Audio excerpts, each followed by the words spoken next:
মুস্তাফিজুর রহমান দেখিয়ে দিল তার বোলিংয়ের নতুন এক কারিশমা।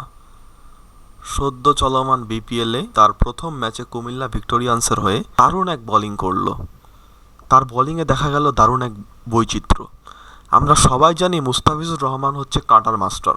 প্রথম ম্যাচে মুস্তাফিজুর রহমান খুবই দারুণ বল করেছে। 4 ওভার বল করে মুস্তাফিজুর রহমান মাত্র 15 রান দিয়েছে, যেখানে তার ইকোনমি ছিল 3.75।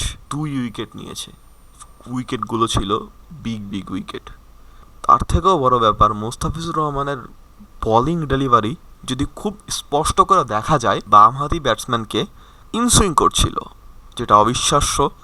কারণ মুস্তাফিজ যদি এই ডেলিভারিতে পারদর্শী হয়ে যায়, পৃথিবীর বাঘা প্লেয়ারকে মুস্তাফিজ নিমিষে দমিয়ে দিতে পারবে। মুস্তাফিজ যেন হয়ে উঠছে বিস্ফোরক। সে কি তার বোলিংয়ের ধার, কি মারাত্মক তার কাটার পাশাপাশি ইনসুইঙ্গার, যেগুলো ডানহাতি ব্যাটসম্যানের কাছে আউটসুইং হয়ে যাবে। মারাত্মক বোলিং ফিগার। মুস্তাফিজুর রহমান মূলত তার এই নতুন ট্রেনিং শুরু করেছে জ্যাকি স্যারের কাছে, যিনি খুব ভালো বোলিং কোচ। পাশাপাশি সে কিন্তু তাসকিন রহমানের যে একটি বিমূল পরিবর্তন, সেখানেও কিন্তু জ্যাকি স্যারের একটি ব্যাপক অবদান রয়েছে। সে কিন্তু প্রমাণ করলো যে সে একটি ভালো মানের কোচ, এবং সেই জ্যাকি স্যারের কাছেই গিয়ে কিন্তু মুস্তাফিজুর রহমান বোলিংয়ের নতুন কৌশল শিখেছে, যেটা আমরা তার বোলিং থেকে দেখতে পারলাম। কুমিল্লা ভিক্টোরিয়ান্সের হয়ে খেলছে মুস্তাফিজুর রহমান। এভাবে যদি বোলিং করে যায়, মুস্তাফিজের সামনে বুমরা, রাবাদা কোনো ব্যাপারই হবে না।